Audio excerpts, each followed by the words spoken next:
Hey guys, Naz here with another video. In this video, I'll be going over how to farm any materials in the game very easily. I highly recommend doing this after you've beaten the main story quest, as you'll unlock the feature to level down. This is very important as it'll reduce your stats so you do less damage to farm an enemy longer. With that out the way, let's get into this, yeah? This farming method will be around the new combo introduced in Xenoblade 3 with the burst combo. The burst combo not only quills an enemy when they enrage, but it'll also drop their loot like they normally do after you kill them. Hopefully you could see how efficient this is already. Instead of spending 5 minutes to get one rotation of loot, you could get 20 plus in one fight. Let's go over the bare minimum you'll need to do this farming method. Ideally you'll want 4 different healers with these arts. Ring o' Roses will shorten our cooldowns so we could do the burst combo more frequent. Homeway is the only art in the game with the burst attached to it outside of Talon arts, so we'll need at least one Troubadour. Myoptic Scream from Medic Gunner is the combo right before burst, and funny enough, the unique and master art Way Home. In this order you can daze and then burst the enemy into a nice 1-2 combo. Some arts that'll help but are not needed are any topple either in the form of Shield Bash or Crimson Lance. I use Aquamine as this is a stance and it'll help reduce cooldowns even further and stacks with Ring o' Roses. I'm running Signifer as a complete support healer, which will make you practically unkillable. The reason I run this blade is because you'll want to be lower level than the enemies you're trying to farm to keep them alive as long as possible, but in doing so you'll be weaker, and she fixes this complication. Tactician is my fort healer and serves the same role as Signifer and has some added combo actions to help out. You'll want one good tank to hold aggro, and I went with the Heavy Guard, not because it's the best, but because the AI can pilot this one easily.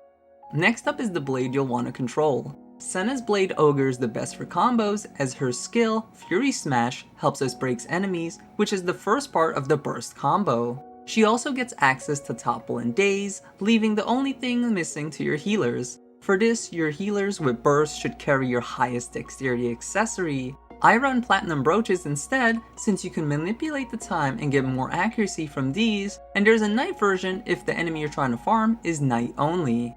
Outside of that, just run anything for survivability. For Senna, you'll want the Break Brooch, as this will stack on top of her Fury Smash, almost guaranteeing the enemy breaks. Some enemies will still put up a fight, but this is honestly the best we can do, and I highly recommend this. Chaotic Memory is another amazing accessory, as this helps us hit, as Ogre is a really low dexterity blade. Nippon Trap is here to stack with Dancing Barrage skill to help us spam breaks. As for skills, just run anything to help with survivability, with Swift Song, Abundant Oceans, and Essence of Ether being highly recommended. Gems aren't that important, but here's what I ran. Speaking of gems, did you know you can make them out of order? You don't have to have tier 1 into tier 2 into tier 3. You can skip and just make the 10th one even if you're currently on tier 4. While on the gem crafting menu, you could press the plus button to pin your items, so whenever you collect them, it'll give a little notification so you can keep track of them easier. In the description will be a link to the content creator Quick Guides. I used their excellent video in finding all the materials I needed to farm my gems. Oh, and before I forget, you'll want the highest percentage enemy drop boost food eaten. Crumble Crunch block bars was the best I had, but if there's a better one out there, please share in the comments below.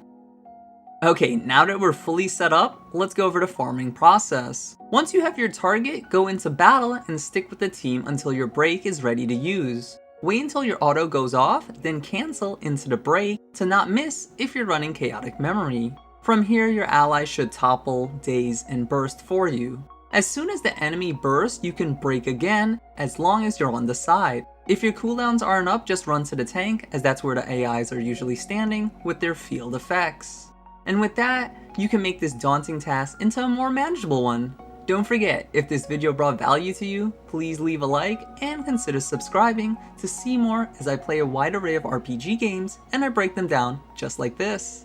Until the next video, I'll see ya.